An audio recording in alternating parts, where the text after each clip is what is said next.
pagi ini bersama narasumber yang akan membahas dan mengupas topik hangat yang tengah dibincangkan. Setiap hari pukul 8 waktu Indonesia Barat. Dengarkan hanya di Pro 1 RRI Palembang.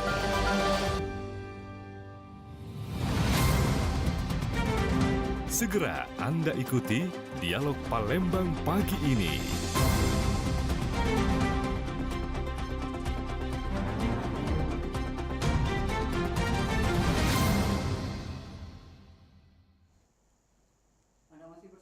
Di Pro 1 RRI Palembang, Dialog Palembang pagi ini edisi Selasa 11 Februari 2025 bersama saya Muhammad Irfan.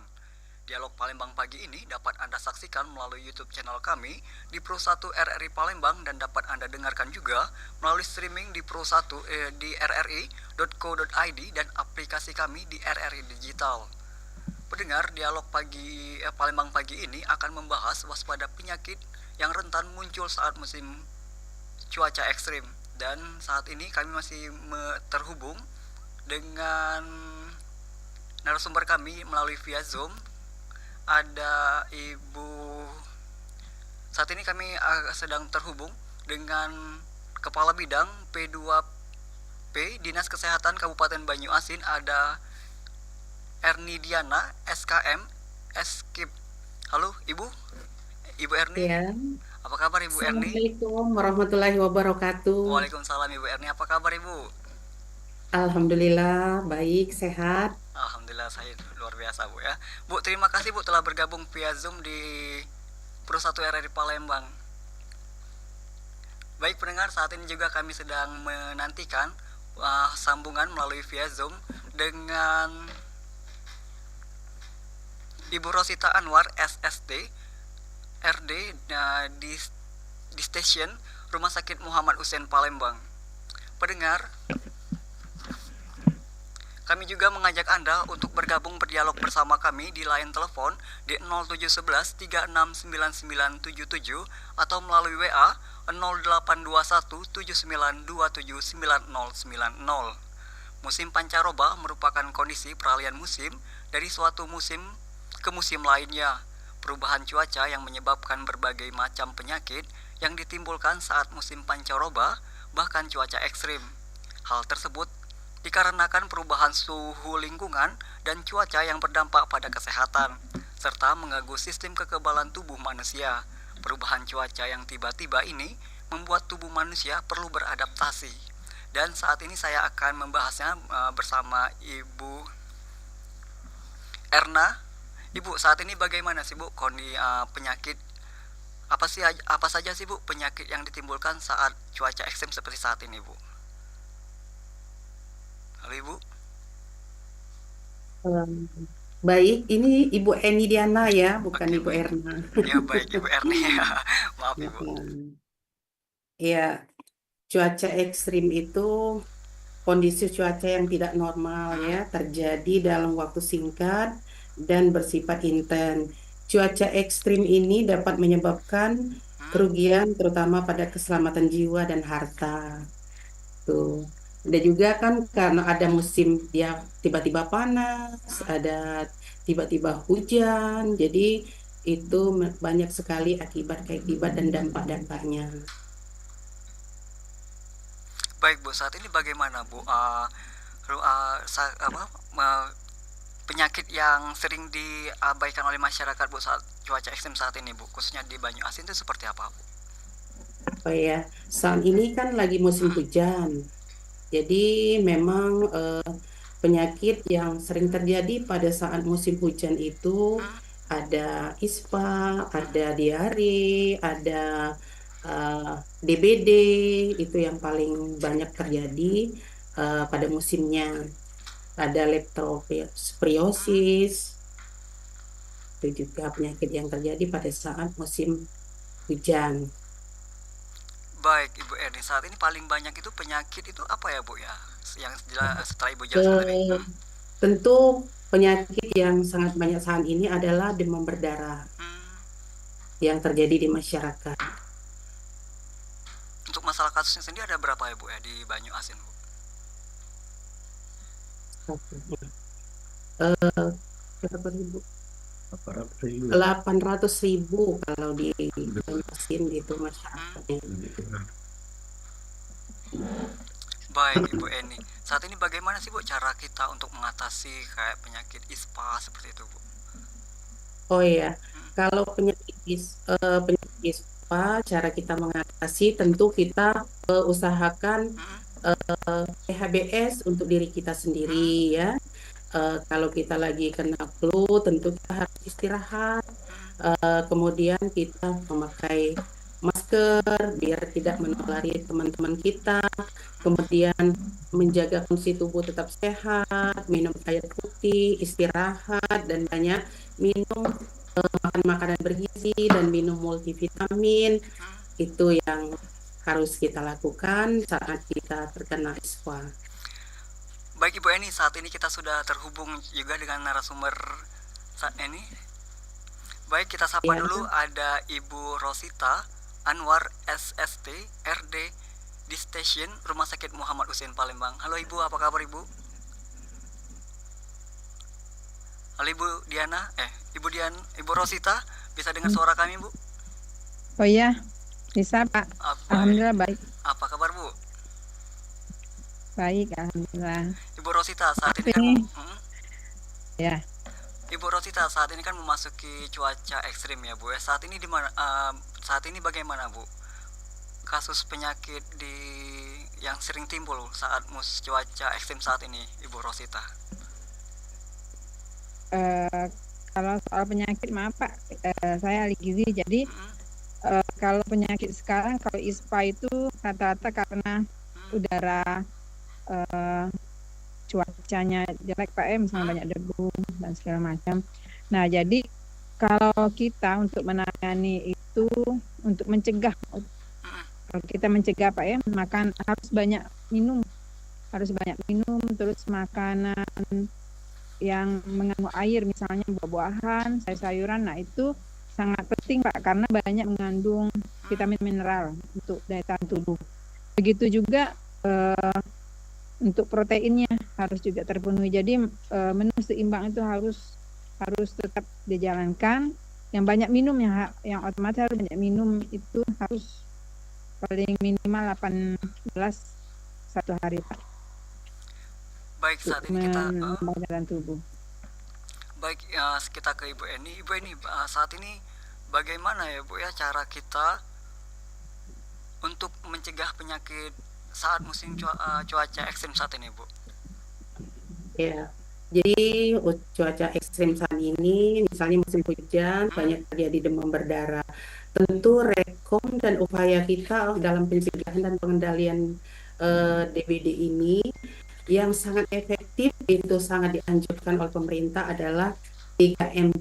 Jadi kita masyarakat semuanya kita hadap penampungan, jadi kita menutup rapat-rapat agar tidak ada nyamuk yang bertelur di sana.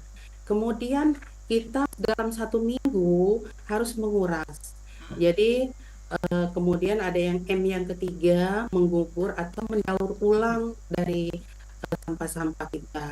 Kemudian kalau seandainya tidak bisa menguras dalam 1 minggu, tentu kita memakai yang namanya kimiawi, misalnya larvasida. Jadi setiap pemberian 3 bulan di dalam bak, kemudian diulang lagi, diberi lagi 3 bulan kemudian. Atau tidak juga pakai larvasida, boleh memelihara ikan.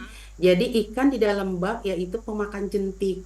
Dan tuh ada lagi yang lain, itu kita memakai anti lotion nyamuk, ada juga semprot nyamuk di rumah, pakai kawat nyamuk, bisa juga waktu tidur memakai kelambu. Tuh. Kemudian di dalam satu rumah harus ada tuh yang bertanggung jawab, jumantik namanya. Jadi juru pantau jentik nyamuk. Jadi dia memastikan setiap minggu ada di center baknya ada atau tidak jentik nyamuk tersebut. Kemudian lingkungan kita harus bersih supaya tidak tergenang air dan tidak menjadi tempat berkembangnya nyamuk Aedes aegypti. Gitu. Baik Ibu Eni, saat ini apa sih Bu perbedaan antara jenis penyakit yang muncul antara musim panas sama musim dingin itu? Apakah ada beda ya Bu jenis penyakitnya Bu? Oh iya benar. Kalau di musim panas kan tadi penyakitnya seperti musim dingin, musim hujan, Hmm, yaitu seperti demam berdarah, diare. Tapi kalau pada musim panas itu cuaca ekstrim ini, yaitu penyakit-penyakitnya adalah seperti panas ya, hmm, kulit terbakar kulit pada cuaca panas. Gejalanya kulit kering, pusing, mual, muntah. Kalau kita untuk mencegah, jangan terlalu eh, sering berada di aktivitas di luar ruangan rumah. Kemudian banyak minum air putih, hindari gunakan pakaian yang ringan dan longgar. Ada lagi yang penyakit head track atau ruam-ruam panas, itu bintik-bintik merah kecil di kulit, rasa gatal, keringat berlebih. Jadi ada juga racun makanan di saat cuaca ekstrim yang panas. Pada cuaca panas itu bakteri lebih cepat berkembang biak sehingga risiko keracunan makanan. Gejala mual, muntah, diare, dan sakit perut. Jadi pencegahannya simpan makanan di lemari pendingin, masukkan makanan yang matang, masak makanan matang dengan sempurna, dan hindari konsumsi makanan yang sudah kadaluarsa. Ada lagi penyakit akibat panas ini yaitu kelelahan akibat panas ya wajar karena keringat berlebihan ya. Ada juga kram otot, nadi cepat, lemah. Itu perlu pencegahannya istirahat di tempat yang sejuk, konsumsi cairan yang mengandung elektrolit seperti air kelapa dan hindari aktivitas fisik berat pada suhu yang sangat panas. baik. Kemudian ada lagi langkah-langkah dari pencegahan penyakit cuaca panas. Jadi sering minum air atau bahkan bila merasa haus kita banyak minum. Menggunakan tabir surya untuk melindungi kulit. Kemudian dengan mengenakan pakaian yang longgar dan bertahan ringan dan menyerap ringan. Baik, baik Ibu. Saat ini kita ke Ibu Rosita. Ibu Rosita, saat ini kan memasuki musim hujan gitu Bu. Banyak sekali penyakit seperti demam, seperti Ibu ya, flu ataupun batuk. Apa sih makanan yang harus dihindari oleh masyarakat ataupun anak-anak Bu untuk terhindar dari batuk atau pilek ini Bu?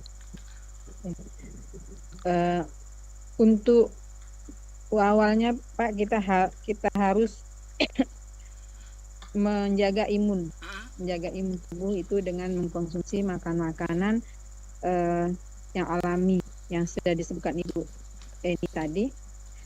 Jadi tidak boleh makan-makan yang instan, misalnya mie, terus sosis-sosis, yang jajanan-jajanan yang cepat saji itu harus dihindari. Kemudian makanan yang alami itu harus diperbanyak, misalnya buah-buahan, sayur-sayuran itu, apalagi dalam cuaca ekstrim, misalnya panas, itu harus banyak minum dan banyak makan buah-buahan dan sayur-sayuran. Begitu juga makan makanan yang menu seimbang itu harus tetap dikonsumsi Pak. Misalnya harus ada karbohidratnya, proteinnya, protein hewani, nabati, kemudian ada mineral dan vitaminnya dari sayur-sayuran dan buah-buahan, kemudian proteinnya itu dari lauk hewani dan lauk nabati, kemudian nasi atau juga bisa dengan karbohidrat itu terdiri dari nasi atau juga bisa misalnya roti kayak itu. Yang jelas kita harus anak-anak itu harus dicegah dengan makan-makan instan, makanan-makanan yang mengandung bahan-bahan makanan pengawet Pak, gitu. baik. Goreng-gorengan seperti Pak. Baik Ibu Eni, saat ini kan banyak juga penyakit yang anak-anak Bu. Itu rentan yang paling banyak di itu di usia rentan usia itu usia berapa ya Bu Eni? Bisa diulangi? Saat ini kan banyak penyakit ya Bu ya, khususnya anak-anak ataupun lansia gitu Bu. Itu paling banyak rentan usia itu di usia berapa Bu? Kalau penyakit-penyakit itu rentannya di usia penyakit anak-anak yang masih balita kayak itu. Jadi eh, lebih lebih banyak mereka kalau seandainya ada cuaca ekstrim seperti ini sakit. Kemudian juga pada lansia. yaitu di umur 59 tahun ke atas. Baik Ibu, apakah ada juga pengaruh dengan ibu hamil Bu saat cuaca ekstrim seperti ini Bu? Bisa juga dengan ibu hamil karena ibu hamil itu kan badannya sudah berbadan dua itu lebih panas suhunya. Jadi kalau seandainya cuaca ekstrim pada saat panas itu tambah malah menjadi. Jadi kita hindari untuk ibu-ibu hamil agar lebih banyak aktivitas di dalam ruangan, jangan sering keluar rumah, kemudian apa namanya lebih banyak istirahat di rumah dan kegiatan di dalam rumah atau di cuaca yang sejuk. Baik, pendengar kami masih mengajak Anda untuk bergabung berdialog bersama kami di line telepon di 0711 369977 atau melalui WA di 0821 7927 9090.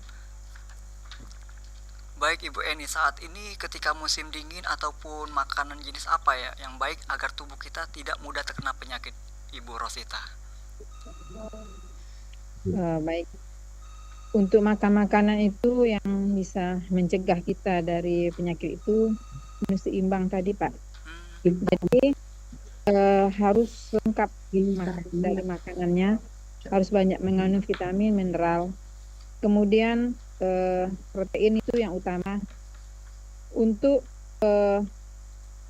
makan makanan yang goreng-gorengan itu harus tetap kita batasi, bukan tidak boleh, tetapi tetap dibatasi karena banyak mengandung minyak.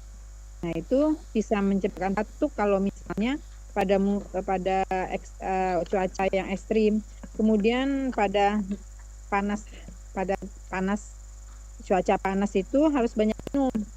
Itu yang utama, minum air putih, bukan minum minuman yang seperti teh, kopi, itu harus dihindari, dibatasi kalau pada saat cuaca ekstrimnya. Jadi yang diperbanyak minum air putih. Kemudian juga untuk aktivitas, misalnya aktivitas keluar, banyak aktivitas di luar, misalnya saat panas itu minuman itu harus tetap dibawa air minum. Jadi kemana-mana itu memang penting air minum. Kemudian makan makanan yang alami itu harus diperbanyak. Apalagi sekarang ini anak-anak itu kurang mau makan sayur. Jadi untuk mensiasatinya harus banyak makan sayur dan buah ya Pak. Ibu Rosita, kita ada penelpon masuk, kita angkat telepon dulu ya Bu yuk. Halo RRI, selamat pagi. Halo. Halo RRI, selamat pagi. Ya baik, nampaknya terputus.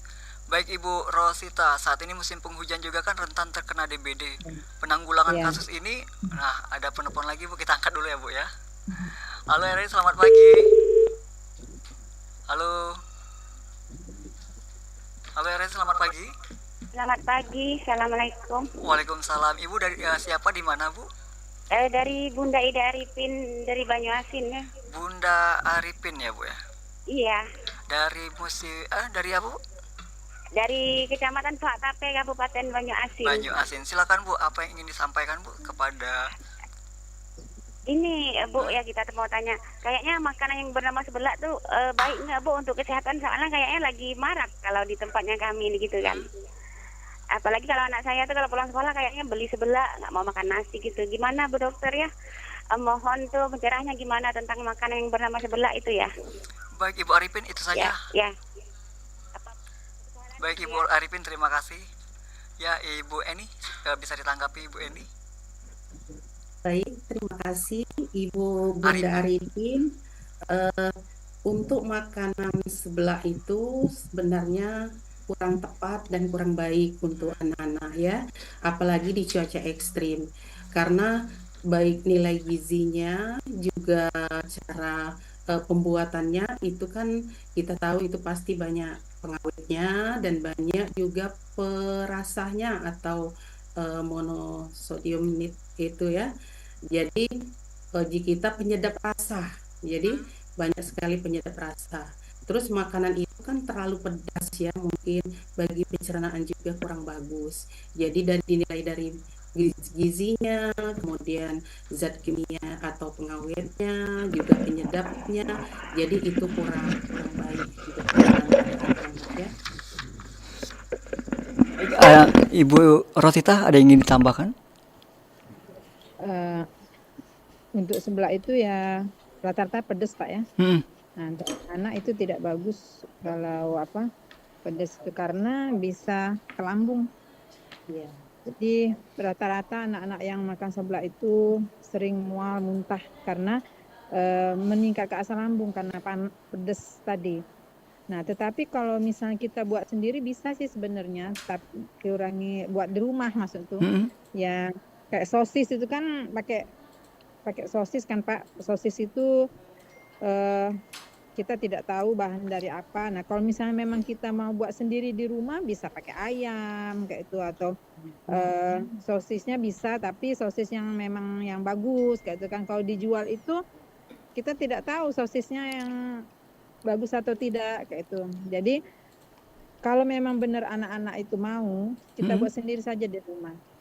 Kadang kalau kita jualan itu Pak, dia tidak pakai cabai, pakai bon cabai apa kayak itu. Nah, jadi itu tajam untuk lambung. Jadi memang sangat tidak baik kalau sering dikonsumsi untuk anak-anak gitu. Baik, Ibu Rosita, kita ke Ibu Rosita. Pertolongan pertama Bu saat anak terkena DBD itu seperti apa Bu? Katanya itu kan harus minum jus jambu merah baik untuk penderita DBD itu. Ya. Yang jelas kalau DBD itu Pak, misalnya DBD itu harus banyak minum.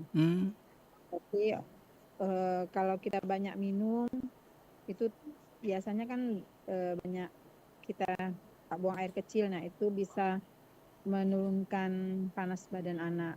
Untuk kenapa kadang banyak orang mengatakan banyak makan jus jambu itu karena vitaminnya, vitamin C-nya. Vitamin C-nya itu sangat baik untuk daya tahan tubuh. Jadi memang bagus Pak.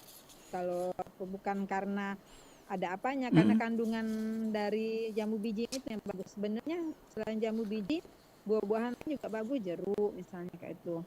Nah, jadi memang untuk DBD ini kalau kita di rumah sakit ini harus, kalau sudah dirawat harus banyak makanan mengandung protein untuk daya tahan tubuh juga. Jadi selain jus jambu tadi juga banyak makan makanan yang mengandung protein gitu Pak. Baik, Ibu Eni, saat ini juga kan musim penghujan itu rentan terkena DBD. Penanggulangan kasus ini di Kabupaten Banyuasin seperti apa Bu? Tapi ditahan dulu ya Bu, kita akan break sebentar Bu. Baik pendengar, saat ini tetaplah bersama kami di RRI Pro 1 Kanal Inspirasi.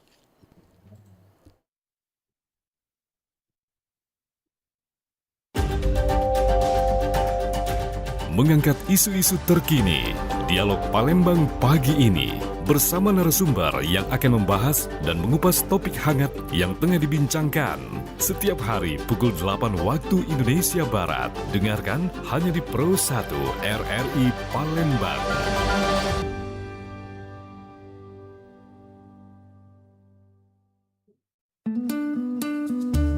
Coklat merupakan salah satu simbol kasih sayang. Tidak heran banyak orang memberi coklat pada orang yang dikasihi.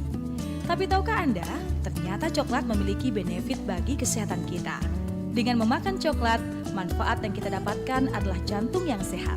Karena nutrisi coklat berasal dari biji kakao kaya akan nutrisi tanaman yang disebut flavonoid. Zat tersebutlah yang memiliki antioksidan yang bisa mengurangi resiko penyakit jantung. Menurut pakar kesehatan Universitas Harvard menyebutkan, mengkonsumsi coklat dalam jumlah sedang bisa mengurangi resiko atrial fibrillation, kondisi detak jantung yang tidak teratur, meningkatkan resiko stroke, gagal jantung, dan komplikasi jantung lainnya. Coklat juga bisa memperbaiki otot lebih cepat, meningkatkan kemampuan otak, membersihkan kulit, dan mengurangi nafsu makan yang berlebihan.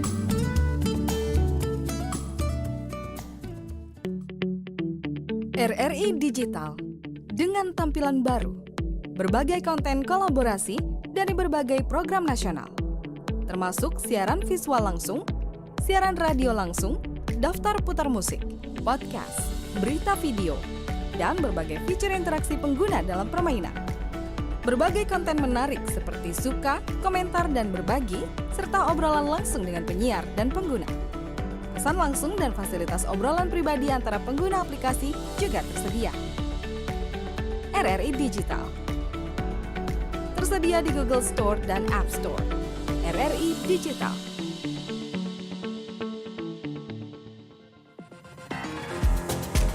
Masih bersama Anda, Dialog Palembang pagi ini hanya di Pro 1 RRI Palembang.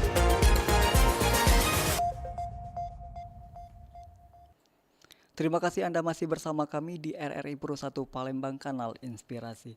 Baik Ibu Eni, saat ini kan musim penghujan dan rentan sekali yang namanya DBD. Saat ini bagaimana Bu penanggulangan di Kabupaten Banyuasin itu seperti apa Bu? Baik, terima kasih. Sesuai dengan surat edaran dari Bapak Bupati bahwa di Kabupaten Banyuasin untuk penanggulangan DWB ini yaitu sudah memiliki surat edaran bahwa kita harus waspada dengan peningkatan kasus demam berdarah. Dan yang pertama-tama kami sudah melaksanakan gerakan serentak pemberantasan sarang nyamuk atau GERTAK PSN untuk DBD. Jadi dengan cara 3M plus tadi, yaitu menguras, menutup, mendaur ulang dari barang-barang bekas. Kemudian kita juga sudah membagikan yaitu bubuk larvasida kepada masyarakat untuk 2 sendok makan per 200 liter air. Kemudian kalau tidak kita juga sudah membagikan ikan tempalo yang pemakan jentik nyamuk. Kemudian untuk fasilitas kesehatan dihimbau kita untuk segera istilahnya itu ke masyarakat edukasi dan melakukan lintas sektoral ya kerjasama dalam pemberantasan nyamuk demam berdarah ini. Kemudian menghimbau pada masyarakat untuk secara aktif melakukan jumantik tadi, pemeriksaan jentik, dan juga bisa menggunakan lotion anti nyamuk pada waktu anak-anak sekolah, kemudian pakai kelambu, dan juga apabila sudah terkena DBD di tempat, yaitu kita melaksanakan salah satunya fogging, itu yang terakhir. Demikian yang ada di Kabupaten Banyuasin. Baik Bu, saat ini juga kan terdapat kasus gondongan Bu, ataupun juga sakit mata. Itu seperti apa ya Bu ya? Penyakit gondongan ataupun sakit mata itu seperti apa Bu? Ya, sakit gendongan atau gondongan itu ada di leher ya, bengkak ya. Tentu mempunyai gejala ada panas, ada sakit tenggorokan, kemudian bengkak di pinggir leher ya. Nah itu kalau terjadi seperti ini tetap kita bawa ke fasilitas kesehatan, berobat ke dokter, kemudian dianjurkan anaknya untuk istirahat, makan obat, kemudian makan makanan yang bergizi, banyak makan sayur, banyak makan buah, supaya cepat sembuh. Karena penyakit gendongan ini sebenarnya infeksi dari virus. Jadi virus ini kita hanya tidak bisa mati, tapi bisa meningkatkan daya tahan tubuh kita untuk melawannya, untuk sembuh. Baik, untuk masalah sakit mata itu sendiri Bu seperti apa Bu? Oh ya, sakit mata itu bermacam-macam. Ada yang merah ya, warnanya merah, namanya trahum. Itu infeksi juga, terjadi peradangan di mata dari kuman juga, kuman penyakit. Itu biasanya kalau cepat diobati untuk trahum, penyakit mata itu mudah. 2 atau 3 hari sudah sembuh biasanya dengan obat mata yang dikasih oleh dokter. Tapi Bu, banyak mitos yang beredar di masyarakat Bu dengan air kencing itu seperti apa Bu ya? Iya, itu mungkin mitos ya. Tapi kalau untuk membunuh kuman ada antibiotiknya ya, kita tidak ada ya penyelidikan di air seni tersebut. Jadi mungkin penyakitnya mau sembuh dikasih dengan air kencing ya, memang bareng ya, bareng Mm-mm. mau sembuh, memang dia virus juga atau kuman juga ada masa-masa aktifnya untuk memberikan sakit mata itu. Jadi demikian, mungkin kalau untuk menyembuhkan, saya rasa menurut dokter Mm-mm. itu tidak salah. Tapi kemungkinan bareng bareng mau sembuh, Mm-mm. jadi dikasih air seni itu katanya sembuh dari air Mm-mm. seni, padahal tidak demikian. Tidak demikian Bu ya. Baik Ibu Rosita, saat ini apakah gondongan itu juga berpengaruh dari makanan atau seperti apa Ibu Rosita?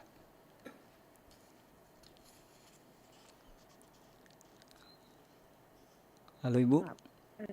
Ya, Bu, masalah gondongan tadi apakah juga berpengaruh dari makanan atau seperti apa Bu Rosita? sebenarnya golongan itu dari virus. Hmm? Jadi bukan karena makanan, tetapi kita bisa mencegah. Mencegahnya ya sebenarnya kalau misalnya ada temen yang gondongan, imunnya yang ditingkatkan, Pak. Daya tahan tubuhnya yang harus ditingkatkan itu dari makanan. Jadi tetap kalau misalnya di sekolah itu misalnya ada kena gendongan, ya kita makanan itulah Pak yang banyak mengandung vitamin dan mineral yang utama itu untuk daya tahan tubuh anak. Jadi sebelum pergi sekolah harus sarapan. Sebenarnya memang itu virus, tetapi kita bisa membentengi tubuh dari penyakit dengan daya tahan tubuh kita saja, Pak. Sebenarnya tidak bisa dihindari kalau gendongan itu karena virus ya Bu ya, Bu Diana. Jadi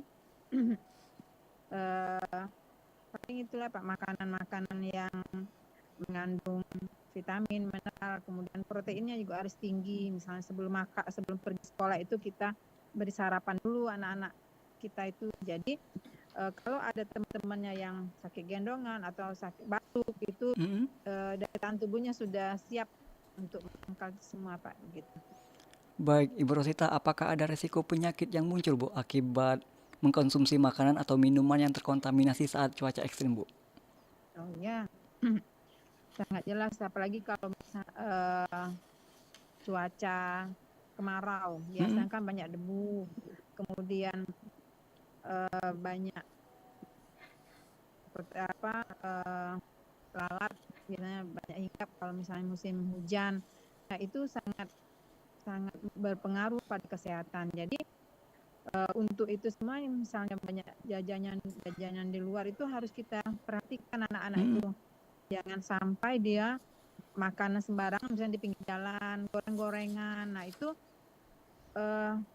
sangat riskan karena pasti debu, kalau musim kemarau itu debu banyak sekali. Jadi dan kan kita tidak bisa melihat apakah ada debu atau tidak. Kebanyakan gorengan di pinggir jalan itu Pak sangat tidak baik. Begitu juga minyaknya, kita tidak tahu minyak berapa kali goreng kan, itu bisa sakit kanker juga kalau misalnya banyak. Dan minyak itu sudah minyak jelantah berapa kali digoreng gitu. Baik. Ibu Eni, untuk Kabupaten Banyuasin sendiri Bu Eni, kasus DBD sendiri sudah ditemukan belum Bu saat ini Bu? Ya, Untuk kasus DBD di Banyuasin, apakah saat ini sudah ditemukan Bu? kasus DBD di Banyuasin ya sudah 2024 ini sudah ada 300-an. 300-an. Itu kasus DBD-nya ya. Tapi kasusnya sudah pulih sembuh ya Bu? Sudah Iya, turun. alhamdulillah semua sudah pulih, namun ya tahun 2024 yang ada meninggal 3 orang. Ada yang meninggal dunia Bu? Iya, yang tahun 2024 ada 3 orang Bu. ya. Baik, pendengar, kami masih mengajak Anda untuk bergabung berdialog bersama kami di line telepon 0711 369977 atau melalui WA 0821 7927 9090. Ibu Eni, saat ini juga kan banyak makanan yang di pinggir jalan kayak cilok ataupun itu sehat juga nggak Bu dikonsumsi sama anak-anak Bu? Ya, seperti tadi, apalagi cuaca ekstrim seperti dibilang oleh Ibu Rosita Anwar, makanan itu sama seperti seblak tadi ya. Mm, Kita tidak tahu penyajiannya gimana, bersih atau enggak, apalagi kalau musim panas, musim hujan ya, mm, itu memang kita tidak tahu ya, namanya makanan siap saji ya. mm. Jadi cilok itu juga dari segi gizinya ya kita tidak pantau ya, kebersihannya juga tidak terpantau, kemudian penyajiannya juga kita juga tidak terpantau. Mm. Jadi menurut kami kesehatan makanan-makanan seperti itu ya kurang baiklah untuk kesehatan. Baik Ibu Eni, saat ini langkah preventif apa Ibu yang dilakukan oleh Dinas Kesehatan Kabupaten Banyuasin Bu untuk mengedukasi masyarakat Bu? Iya, baik.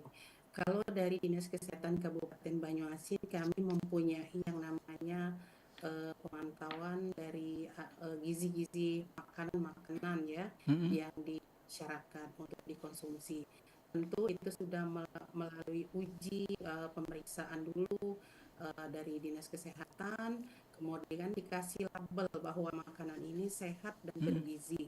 Jadi ada IRTP namanya. Itu dari Dinas Kesehatan itu sudah banyak sekali UMKM yang berjualan. Begitu juga Dinas Kesehatan pas hari-hari rapat itu ada UMKM yang sudah di eh, ini kan label oleh Dinas Kesehatan bahwa ini makanan sehat dan bergizi. Baik Ibu Rosita, ada yang ingin ditambahkan Bu? Oh ya, baik. Jadi intinya kalau kita pada cuaca ekstrim seperti sekarang ini, Mm, kita harus banyak, pertama kita harus banyak konsumsi minum, harus banyak minum, kemudian harus banyak makan buah-buahan dan sayur yang banyak mengandung air, kemudian harus makan menu seimbang, tidak boleh makan makanan yang diawetkan, yang siap saji. Nah, itu yang bisa mencegah dari sakit kalau misalnya saat cuaca ekstrim. Itu gitu ya, begitu aja Pak. baik. Ibu Eni, saat ini bagaimana sih pertolongan pertama ketika kita melihat ataupun keluarga yang terkena DBD Bu? Baiklah, pertolongan pertama yaitu apabila ada yang DBD, penderita Mm, DBD, mm, kita ketahui itu berarti pertama kalinya harus diberikan obat penurun panas. mm. Kemudian berikan kompres, ya, kompres yang aman ada di kening, di ketiak, di pangkal paha, itu untuk menurunkan panas demam anak tersebut. Kemudian banyak minum ya, seperti Ibu kita bilang tadi, usahakan minum air yang bermineral, seperti bisa Oralit, bisa susu, kuah kaldu, sop, atau jus jambu tadi. Atau ada juga yang jus kurma ya, untuk menambah trombosit anak tersebut, jangan terlalu drop turun ya. Kemudian jika kondisi fisiknya tidak membaik atau menurun terus, kita bawa ke fasilitas kesehatan terdekat. Baik Ibu Eni, kita tahan dulu sebentar Bu ya, ada penelpon masuk. Halo RRI, selamat pagi. Halo. Ya, halo. Halo, Halo, selamat pagi Pak. iya selamat pagi. Ini dengan Ahmad Irwan Bandung Ahmad Timur. Jelas suara saya nggak? Jelas Pak. Ahmad Irwan di Bandung Timur. Silakan Pak Ahmad Irwan. Dari sana putus-putus nih suaranya. Silakan Pak Ahmad Irwan. Ya, selamat pagi Ibu narasumber nih. Ini tentang masalah DBD ya Bu. Begini Bu, kan nyamuk yang disebut membahayakan itu nyamuk yang biasa ada di tempat-tempat yang kotor. Nah sekarang begini Bu, saya kan bekerja di lapangan lah di Badan Pertanahan Nasional di BPN, tapi saya bagian lapangan. Kadang-kadang kalau sudah tugas ke daerah-daerah yang perkebunan yang banyak itu kan, di sana kan banyak nyamuk-nyamuk, apalagi sudah masuk ke kebun bambu itu kan, nyamuknya nggak tahan kan. Nah itu sejauh mana Bu, nyamuk yang ada di hutan itu termasuk membahayakan tidak ada DBD. Kemudian dengan nyamuk yang biasa berhiup di kotoran-kotoran. Nah itu seperti itu. Kan kadang nyamuk di hutan kan ada sedikit berwarna putih ya seperti itu. Makanya saya setiap mau berangkat keluar pasti persiapan itu untuk pencegahnya supaya nyamuk tidak banyak yang ngejar nyamuk kan seperti itu. Nah itu sejauh mana Bu antara nyamuk di hutan dengan nyamuk yang ada biasa berhiup di tempat kotoran, nah di tempat sampah itu yang pertama. Nah bahkan nyamuk itu, maaf nih, saya mengutip dari Pak Tausiah di acara Mutahid Lambang, nyamuk itu adalah makhluk yang paling terkecil, kan. Tapi kalau nyamuk sudah kerjasama bisa membahayakan manusia, makanya rakyat kecil jangan dianggap supaya bahannya kecil katanya bisa lebih berbahaya, bisa menggulingkan presiden itu kalian kecil. Terima kasih. Waalaikumsalam. Semua itu aja Pak. Terima kasih ya Pak Ahmad Irwan di Bandung Timur. Ibu Eni bisa ditanggapi Ibu? Oke, baiklah. Pak apa tadi? Ahmad Irwan Bu di Bandung Barat Bu. Ahmad Iwan dari Bandung. Alhamdulillah ya ketemu orang Bandung. Anak kita tugas di Bandung juga tuh di PT Telkom Bandung. Ya. Hai orang Aduh Bandung. Ibu tahan lagi Bu. Ada penelpon masuk lagi Bu. Ya, baik ya kalau kita langsung jawab ya. Tunggu Bu, ada penelpon masuk Bu. Kita tahan dulu Bu ya. Iya. Halo RRI, selamat pagi. Halo RRI, selamat pagi. Siapa di mana ini Pak? Sama Pak Basir Basir di mana Pak? di Kenten. Kenten. Silakan Pak. Sama Ibu Eni dan Ibu Rosita di sini Pak. Oke, selamat pagi Bu Eni, Bu Rosita. Ini masalah nyamuk di BD itu kan nyamuk malaria Bu ya. Nah, jangan hanya cuma dicanangkan saja audio lewat televisi, tapi harus diberantas Bu. Disuruh petugas itu nyemprot pakai obat Nah jadi di pelosok-pelosok, di dekat-dekat rumah, diselokan, di paret. Ini kadang-kadang petugas ini nyemprot yang cepat terang aja, yang disemproti. Nah, jadi artinya tuh Bu, pertanyaan saya harus diberantas, disemprot, bukan hanya dicanangkan saja. Maaf ya Bu, bukan saya menggurui, bukan. Nah jadi itu Bu, pesan saya harus itu diberantas. Jadi penyakit itu tidak berkembang biak. Itu aja. Assalamualaikum. Waalaikumsalam. Terima kasih Pak Basir di Kenten. Ibu Eni bisa ditanggapi Ibu dari Pak Ahmad Irwan di Bandung Barat tadi Bu. Silakan Ibu. Ya baik Bapak. Kalau nyamuk yang menginfeksikan kepada manusia itu yaitu nyamuk demam berdarah itu bernama nyamuk Aedes aegypti ya. Nah, nyamuk Aedes aegypti ini dia senang di tempat yang bersih, tempat dia hidup. Seperti misalnya di bak mandi kita tidak dikuras selama 7 hari, pas 10 hari dia menjadi nyamuk dewasa. Kemudian dia di ban-ban bekas, itu kan bersih Pak. Jadi di ban bekas, di botol-botol kita minum yang kita buang-buang ada airnya selama 1 minggu lebih ya. Itu juga tempat dia hidup. Nah, kalau seandainya yang di hutan, yang di di tempat kotor itu memang banyak macam-macam nyamuk ya Pak ya. Itu ada nyamuk untuk malaria, kemudian nyamuk kalau yang di hutan itu yang tempat. Jadi sebenarnya kalau kita PSN nyamuk ya, pemberantasan sarang nyamuk, banyak sekali penyakit yang dapat kita berantas, yaitu DBD, malaria, kemudian bisa jadi nyamuk itu kan menularkan gatal-gatal dan penyakit-penyakit lain ya. Itu jadi banyak sekali kalau seandainya kita PSN, banyak sekali penyakit yang telah kita cegah ya, seperti itu. Jadi kalau nyamuk tadi yang untuk di tengah hutan kadang, tapi kalau untuk di Palembang sudah bebas ya malaria. Jadi di daerah lain yang di hutan itu ada juga yang namanya nyamuk malaria. Contohnya di Papua masih ada. Baik Ibu, lanjut yang kedua tadi Bu dari Pak Basir di Kenten Bu.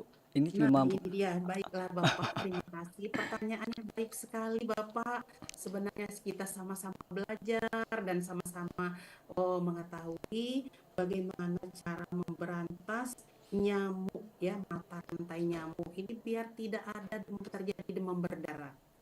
Yang pertama-tama sebenarnya kita memberantasnya dari daur daur hidupnya ya, daur hidup nyamuk DBD itulah. Kalau seandainya tempat hidupnya kita tidak kasih, tidak beri dan kita berantas, insya Allah nyamuk DBD itu tidak ada. Jadi dengan cara yang efisien murah, efisien mudah, ya yaitu dengan 3M plus tadi. Jadi kita menutup bak mandi kita tidak ditelurin oleh nyamuk, kemudian kita menguras kalau seandainya terbuka atau tidak juga bisa menguras, bisa dengan larvasida.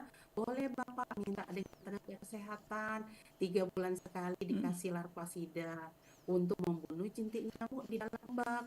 Kemudian kalau tidak juga pakai larvasida habis, bisa ikan pempalo atau ikan pemakan jentik. Jadi Pak, kalau seandainya dengan cara demikian saja kita sudah memberantas tidak ada nyamuk yang hidup. Nah, kalau seandainya sudah kejadian tuh, sudah nyamuknya sudah dewasa, sudah banyak, terus ada kejadian DBD, nah itu memang perlu yang namanya dipogging, dibunuh nyamuk dewasanya. Namun kalau seandainya kita tidak PSN Bapak ya, tidak seperti yang menutup menguras yang 3M plus tadi, kita membunuh nyamuk dewasa saja. Hari ini kita bunuh Pak, tapi malam nanti lahir lagi nyamuk dewasa di dalam bak kita. Besok lahir, lusa lahir, makanya nyamuknya banyak sekali.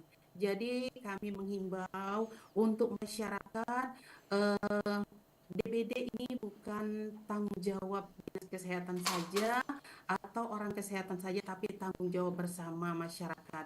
Karena kalau tidak kita sama-sama memberantasnya di rumah masing-masing, ada Jumanti seperti itu. Nah, kita tahu kita sama-sama memberantas. Insya Allah DBD ini akan terkendali dengan baik. Itu. baik, Ibu Rosita ada yang ingin ditambahkan Bu? Saya sangat setuju Bu sama pendapat Bu Eni. Iya, jadi bukan itu sebenarnya tugas kita bersama. Saya sangat setuju. Jadi warga harus berpartisipasi untuk menangani. Iya Bu? Sinyalnya Kayak terputus. Baik, kita ke Ibu Erni lagi Bu. Saat ini bagaimana Bu? Bagaimana Bu saat ini penyakit yang sering timbul selain dari DBD itu apalagi Bu ya? Penyakit untuk musim panas atau musim hujan,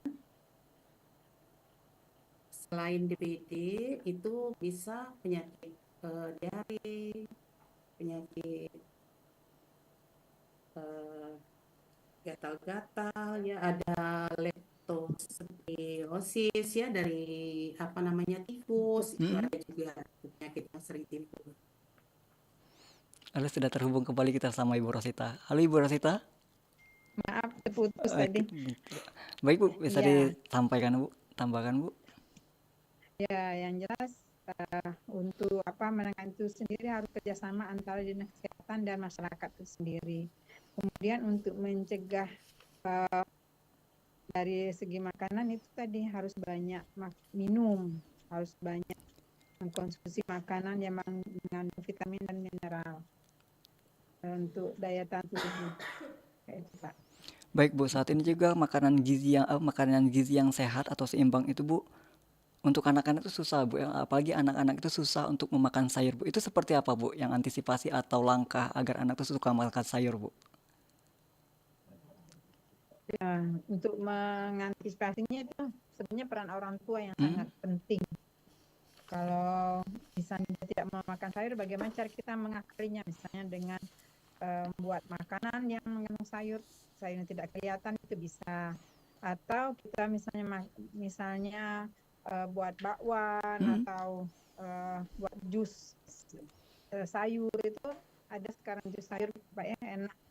Nah, itu harus kita akal ya anak-anak itu. Kemudian dari awal anak itu bisa makan, bisa diberi makanan umur 6 bulan itu harus kita kenalkan sayur-sayuran agar dewasanya nanti dia terbiasa makan sayur. Tetapi sekarang ini banyak makanan instan. Jadi ibu-ibu itu kadang malas masak makanan. Nah, itulah kenapa anak-anak sekarang banyak tidak mau makan sayur. Jadi antisipasinya itulah kita harus edukasi terus anak, menjelaskan terus ini enak kayak itu, atau kita membuat makanan itu semenarik mungkin supaya bisa mau anak-anak itu mengkonsumsinya. Baik Ibu Eni, saat ini kan sudah lintas waktu mendekati pukul 8 lebih 55 menit. Sebagai closing statement, himbauan Ibu kepada masyarakat Bu agar tetap waspada saat cuaca ekstrim itu seperti apa Bu?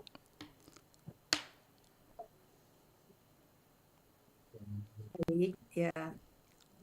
Jadi untuk menghadapi cuaca ekstrim ini bagi masyarakat, jadi kita harus mengutamakan yaitu kesehatan diri kita seperti PHBS untuk diri kita, lingkungan, kebersihan lingkungan, juga makanan juga harus diperhatikan konsumsi yaitu sayuran. Ya, sayuran tadi bisa ya dibikin gado-gado, enak kan? Kemudian buah-buahan yang bisa mengandung air, yang banyak mengandung air dan vitamin. Kemudian makanan yang fermentasi juga itu bergizi juga. Kemudian minum cairan yang banyak seperti air putih, air kelapa, atau minuman sehat lainnya. Kemudian hindari minuman yang berkafein atau ada alkoholnya. Kemudian begitu juga mengenakan pakaian pada cuaca panas, yaitu harus yang sejuk dan terbuat dari bahan katun. Kemudian kalau panas juga gunakan topi untuk kita melindungi wajah.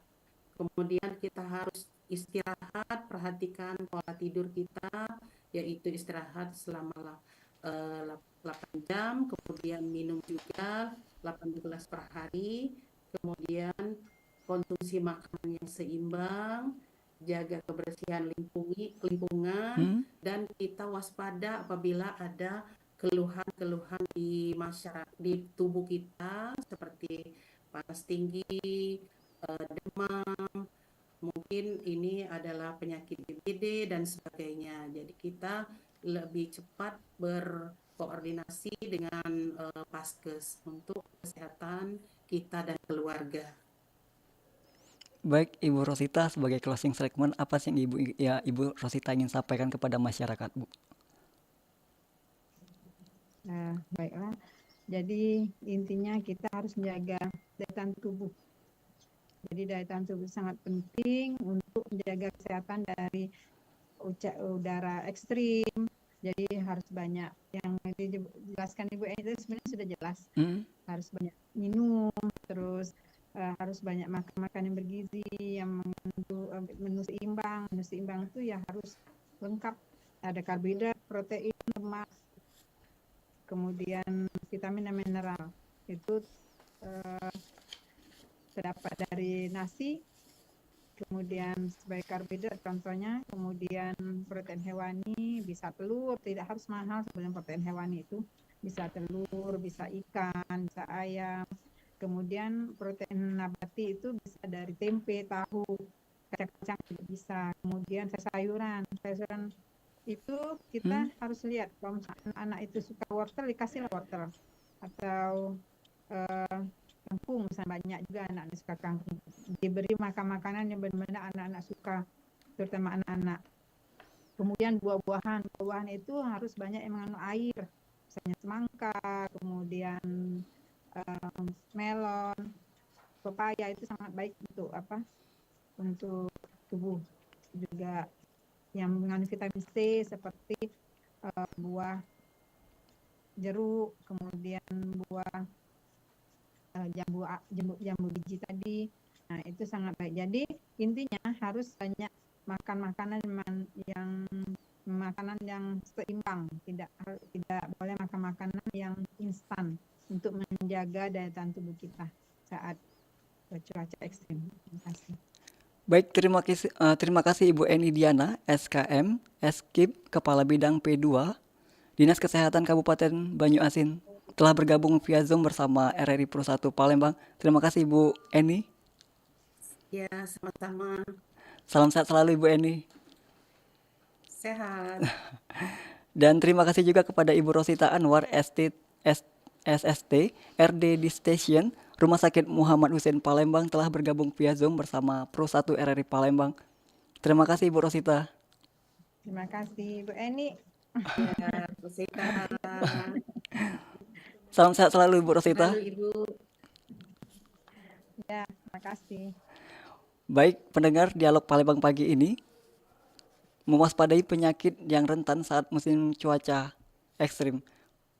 Pendengar, tetaplah bersama kami di Pro 1 RRI Palembang. Setelah ini akan ada rekan saya Teta Endin yang akan menemani Anda. Saya Muhammad Irfan, pamit mundur. Wassalamualaikum warahmatullahi wabarakatuh.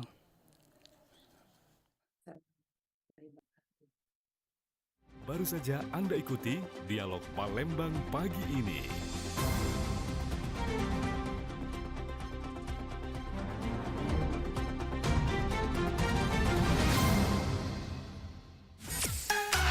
Kanal informasi dan inspirasi Pro 1.